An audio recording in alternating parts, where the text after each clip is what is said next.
സാന്ത്വനത്തിൻ്റെ ഇന്നത്തെ എപ്പിസോഡിലേക്ക് എല്ലാവർക്കും സ്വാഗതം. അങ്ങനെ മീനാക്ഷി അച്ഛനോട് ഗുഡ് മോർണിംഗ് ഒക്കെ പറഞ്ഞ് ഓഫീസിലേക്ക് പോകാൻ പോകുന്നുണ്ട്.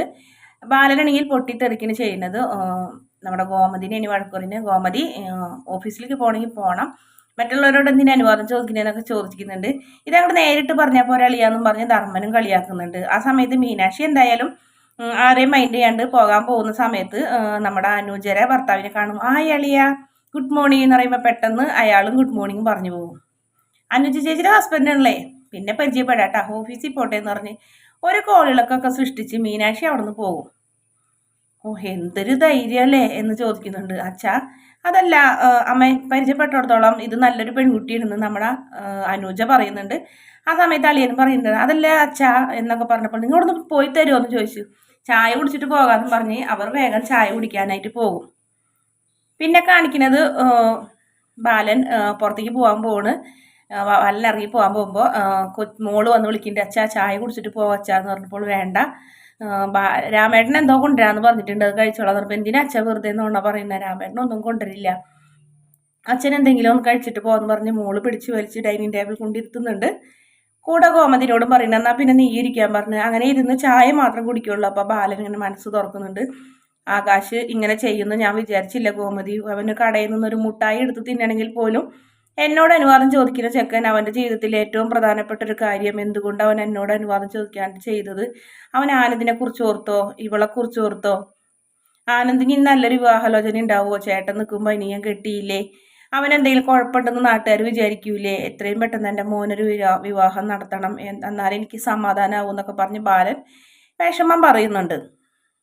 പിന്നെ ബാല ഒന്നും കഴിക്കാതെ എഴുന്നേറ്റ് പോകുന്നുണ്ട്. അതിനുശേഷം കാണിക്കുന്നത് മീനാക്ഷിനെയാണ്. മീനാക്ഷി നമ്മുടെ രാമേട്ടൻ്റെ വീട്ടിലേക്ക് ഇങ്ങനെ ഓടിക്കയറി വരുന്നുണ്ട്. ആരാ എന്ത് വേണമെന്നൊക്കെ രാമേട്ടൻ ചോദിക്കുന്നുണ്ട്. അപ്പം മീനാക്ഷി പറയുന്നുണ്ട് നിങ്ങളുടെ പേര് രാമേട്ടനാണോ ചോദിച്ചു. അതെ, നിങ്ങളിവിടെ ആര്യൻ എന്ന് പറഞ്ഞ ഒരാളെ ഒളിപ്പിച്ച് താമസിപ്പിച്ചിട്ടുണ്ടെന്ന് കേട്ടല്ലോ, ഞാൻ പോലീസിൽ നിന്നെന്ന് പറഞ്ഞപ്പോൾ അയ്യോ സാറേ മാഡം ഞാൻ ഒളിപ്പിച്ചതൊന്നുമല്ല, എൻ്റെ കൂട്ടുകാരൻ്റെ മോനാണ് ആര്യൻ, പക്ഷേ അവൻ്റെ വീട്ടിൽ നിന്ന് ഇറക്കി വിട്ടു, അവൻ്റെ ചേട്ടൻ്റെ കല്യാണം നടത്തിയതിന് സഹായിച്ചു എന്ന് പറഞ്ഞ അവൻ്റെ അച്ഛൻ ഇറക്കി വിട്ടു, ഇവിടെ വന്ന് അവൻ താമസിക്കുന്നതാണ്, ഞാൻ അവനെ ഒളിപ്പിച്ചിട്ടൊന്നുമില്ല എന്നൊക്കെ പറഞ്ഞു. അത് ശരി, അപ്പോൾ ഈ വിവാഹം കഴിച്ച ചെക്കൻ്റെ പേരെന്താണ് ആകാശ്, അവൻ്റെ ഭാര്യയുടെ പേരോ മീനാക്ഷി, ഈ മീനാക്ഷിനെ കണ്ടാൽ നിങ്ങൾക്ക് അറിയുമോ ചോദിക്കുമ്പോൾ ഇല്ല മേഡം എന്ന് പറഞ്ഞു.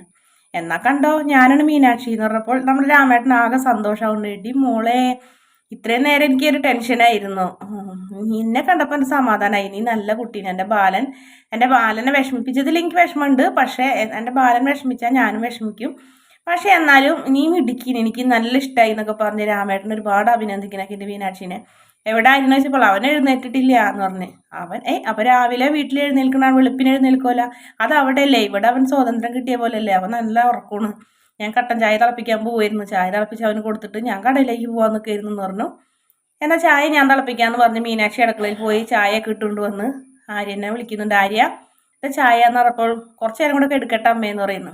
ഇതേ ബാലേട്ടൻ നടക്കാൻ പോയിട്ട് വരുന്നുണ്ട് കേട്ടാ എന്ന് പറഞ്ഞ കഴിക്കാൻ ആര്യം ചാടി എഴുന്നേൽക്കുന്നുണ്ട്. കാണുന്നത് മീനാക്ഷിനെ. ഏട്ടത്തി എന്താ എവിടെയെന്ന് വെച്ചപ്പോൾ ഞാൻ നിന്നോട് സോറി പറയാൻ വന്നതാടാ, നിന്നെ എനിക്ക് അത്രയ്ക്ക് ഇഷ്ടമായിരുന്നു, ഞാൻ ഇന്നലെയും കൂടെ ആകാശിനോട് പറഞ്ഞിട്ടുണ്ടായിരുന്നു എൻ്റെ സ്വന്തം കൂടപ്പറപ്പിനെ പോലെ എനിക്ക് നിന്നെ, എന്നിട്ട് നീ എനിക്ക് വേണ്ടി കഴിഞ്ഞിട്ട് ആ വീട്ടിൽ നിന്ന് പുറത്തായില്ലേടാ മോനെ എന്നൊക്കെ പറഞ്ഞു, നീ വായോ നമുക്ക് എന്തെങ്കിലും വഴി ഉണ്ടാക്കാം, നമുക്ക് അകത്ത് കയറാം, നീ ഇല്ലാണ്ട് എനിക്കൊരു സുഖമില്ല, വേറെ ആരും എന്നോടും മിണ്ടണില്ലടാ, നീ മാത്രമേ ഉള്ളൂ എന്നൊക്കെ പറഞ്ഞ് ഭയങ്കര വിഷമം പറയുന്നുണ്ട് മീനാക്ഷി.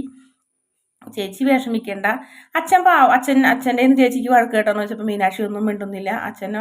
അച്ഛൻ അങ്ങനെ ഇനി എന്തായാലും ചേച്ചി വിഷമിക്കൊന്നും വേണ്ട, അച്ഛനോട് ദേഷ്യമൊന്നും വിചാരിക്കരുത്, അച്ഛൻ പാവമാണ്, പെട്ടെന്നുള്ള ദേഷ്യത്തിന് ഇങ്ങനെ എന്തെങ്കിലുമൊക്കെ പറയുള്ളൂ, പിന്നെ ശരിയാവും എന്നൊക്കെ പറയുമ്പോൾ മീനാക്ഷി ഇങ്ങനെ വിഷമത്തോടെ ആര്യനെ നോക്കുന്നതാണ് കാണിക്കുന്നത്.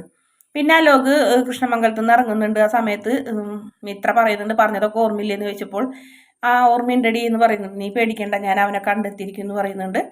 അപ്പോൾ വല്യമ്മ പറയുന്നുണ്ട് മോനെ അലോകെ വേണ്ട, അവള് പറയുന്നത് നോക്കണ്ട, അമ്മ ഇതിൽ ഇടപെടണ്ട എന്ന് പറഞ്ഞ് മിത്ര ദേഷ്യപ്പെടുന്നുണ്ട്. പിന്നീട് ആര്യൻ ഒരു അമ്പലത്തിൻ്റെ ആൽത്തറയിൽ കിടക്കുകയായിരിക്കുള്ളൂ. ആ സമയത്ത് അലോക് വരുന്നുണ്ട്. അലോക് വന്ന് നമ്മുടെ ആര്യനോട് കാര്യങ്ങളൊക്കെ സംസാരിക്കുന്നുണ്ട്. നീ വാടാ, ഇറങ്ങ്, നിന്നെ ഞങ്ങൾ ശത്രുവിനെ പോലെ നല്ല കണ്ടിട്ടുള്ളത്, നീ വായോ, നീ അങ്ങനെയൊന്നും വിചാരിക്കൊന്നും വേണ്ട, നിനക്ക് ഞങ്ങളുണ്ട് സഹായത്തിന്, ഞാൻ എൻ്റെ അച്ഛനും വലിയച്ഛനും പറഞ്ഞിട്ട് വരുന്നതാണ്, നീ എവിടെ ഉണ്ടെങ്കിൽ നിന്നെ വീട്ടിലേക്ക് കൂട്ടിക്കൊണ്ട് പോകാന്നൊക്കെ പറഞ്ഞപ്പോൾ നീ എന്തീ പറയുന്ന, സത്യമാണോ എന്നൊക്കെ ചോദിക്കുന്നുണ്ട്. അപ്പോൾ നിനക്ക് ഞങ്ങളോട് ശത്രുത ഒന്നുമില്ലേ? ഇല്ലടാ, നിന്റെ അച്ഛനോട് മാത്രമേ ശത്രുത ഉള്ളൂ, നിന്നോടൊരു വിഷമില്ല, നിന്നെ അയാൾ പുറത്താക്കിയില്ലേ, ഒരു കല്യാണം നടത്താൻ കൂട്ട് നിന്നല്ലേ ഉള്ളൂ, നീ നിന്നെ ഇങ്ങനെ തല്ലോ, നീ എന്താ വല്ല പോത്തൊക്കെയാണോ എന്നൊക്കെ ചോദിച്ച് കുറേ കുറ്റം പറയുന്നുണ്ട് ബാലനെ. ആര്യനെല്ലാം കേട്ട് നിൽക്കുന്നുണ്ട്. നീ ഒരു കാര്യം ചെയ്യടാ, ഗോമതി സ്റ്റോഴ്സിനെതിരെയും ബാലനെതിരെയും കേസ് കൊടുക്ക്, എന്നിട്ട് നിന്നെ വീട്ടിൽ കയറ്റാനുള്ള വഴികളൊക്കെ നമുക്ക് നോക്കാന്നൊക്കെ പറയുമ്പോൾ ശരി ഞാൻ എന്നാ കേസ് കൊടുക്കാം, ഇന്ന് തന്നെ കേസ് കൊടുക്കാന്ന് പറഞ്ഞു. എന്നാൽ വാ നമുക്ക് പോയി കേസ് കൊടുക്കാന്ന്. അപ്പോൾ നീ വേണ്ട, ഞാൻ ഒറ്റയ്ക്ക് പോയി കേസ് കൊടുത്തോളാന്ന് പറയുന്നുണ്ട്. എന്നാൽ ശരി, നീ അത് കഴിഞ്ഞിട്ട് എന്നെ വിളിക്കി, നമ്മളെ വീട്ടിലേക്ക് നമുക്ക് പോകാം, നിന്നെ കാത്ത് അച്ഛമ്മ ഇടക്ക് എല്ലാവരും കാത്തിരിക്കുന്നൊക്കെ പറയുന്നുണ്ട്.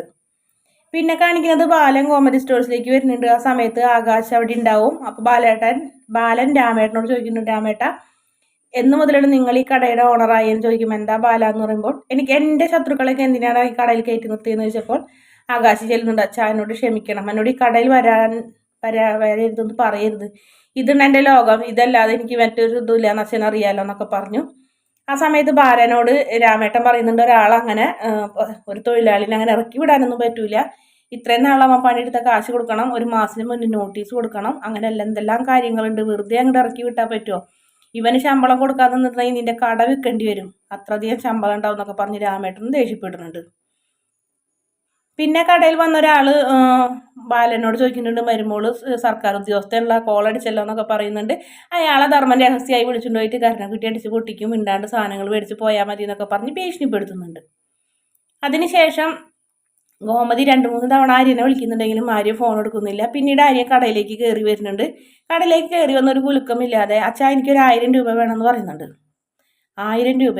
നീ എന്തിനാ എൻ്റെ കടയിലേക്ക് വരുന്നേ, നിന്നോട് ആരോ പറഞ്ഞ് ഇങ്ങോട്ട് വരാനൊക്കെ ചോദിച്ചപ്പോൾ രാമേട്ടൻ പറയുന്നത്, എന്താ ബാല ഇങ്ങനെയൊക്കെ പറയുന്നത്, ഈ കടയുടെ പേര് തന്നെ കണ്ടില്ല, അവൻ്റെ അമ്മയുടെ പേരല്ലേ എന്ന് ചോദിക്കുമ്പോൾ, എൻ്റെ ഭാര്യ ആയതിനു ശേഷമാണ് എൻ്റെ മക്കളുടെ അമ്മയായിട്ടുള്ളത്, അതുകൊണ്ട് ഇവൻ എൻ്റെ കടയിൽ വേണ്ട, ഇവൻ എൻ്റെ ശത്രുവാണ്, നീ കല്യാണമൊക്കെ നടത്തിയല്ലേ, കല്യാണം നടത്തിയെങ്കിൽ നിനക്ക് കാശൊന്നും കിട്ടിയില്ല, നീ ഒരു ബോർഡ് വെക്കടാ, എന്നിട്ട് ബ്രോക്കർ പണി നീ ഏറ്റെടുക്കുക, അപ്പോൾ നിനക്ക് എന്തായാലും നിൻ്റെ കയ്യിൽ കാശ് വേണ്ടതൊക്കെ ഉണ്ടാവും എന്നൊക്കെ പറഞ്ഞ് ബാലേട്ടൻ ഇങ്ങനെ പൊട്ടിത്തെറിക്കുന്നുണ്ട്. അച്ഛൻ എന്ത് പറഞ്ഞിട്ടും കാര്യമില്ല, എനിക്ക് 1000 രൂപ വേണം, കോളേജിൽ പോകാനുള്ളതാണ്, നിങ്ങൾ പിന്നെ എന്തിനാ എന്നെ കോളേജിൽ ചേർത്തിയത്, നീ എന്നെ ഞാൻ കോളേജിൽ ചേർത്തിട്ട് നീ അതാണോ ചെയ്തതെന്നൊക്കെ ചോദിച്ച് ബാലനും പൊട്ടിത്തെറിക്കുന്നുണ്ട്. എത്രയും പെട്ടെന്ന് ഇവിടെ നിന്ന് എഴുന്നേറ്റ് പോക്കോ, അല്ലെങ്കിൽ നിനക്ക് ഇന്നലെ കിട്ടിയത് ഓർമ്മയുണ്ടല്ലോ എന്നൊക്കെ പറയും. ആ സമയത്ത് ബാലൻ്റെ മുന്നിൽ നിന്ന് ആര്യനൊരു കണക്കിന് വലിച്ചു കൊണ്ടുപോകുന്നുണ്ട് രാമേട്ടൻ, മോനെ നീ ഇപ്പോൾ വീട്ടിലേക്ക് പോക്കോ, നിനക്ക് കാശല്ല വേണ്ടു, ഞാൻ വൈകുന്നേരം വരുമ്പോൾ കൊണ്ടുവരാൻ പറഞ്ഞപ്പോൾ എനിക്ക് കാശൊന്നല്ല രാമേട്ടൻ, എനിക്ക് അച്ഛനെ കാണാൻ വേണ്ടി വന്നതാണ്, എല്ലാ ദിവസവും കിട്ടുന്ന വഴക്കും മടിയും കിട്ടാണ്ടായപ്പോൾ എനിക്ക് പെട്ടെന്ന് അച്ഛനൊന്ന് കാണണം തോന്നി, അതുകൊണ്ട് ഞാൻ വന്നതാണ്, അല്ലാണ്ട് പൈസയ്ക്ക് വേണ്ടിയിട്ടല്ല എന്ന് പറഞ്ഞ് ആര്യൻ രാമേട്ടൻ്റെ മുന്നിൽ നിന്ന് പോകുമ്പോൾ രാമേട്ടൻ ആകെ വിഷമത്തോടെ ഇങ്ങനെ നോക്കി നിൽക്കുന്നതോടെയാണ് ഇന്നത്തെ എപ്പിസോഡിൻ്റെ അവസാന ഭാഗം. വീഡിയോ ഇഷ്ടപ്പെടുകയാണെങ്കിൽ ചാനൽ ഒന്ന് സബ്സ്ക്രൈബ് ചെയ്ത് സപ്പോർട്ട് ചെയ്യണേ.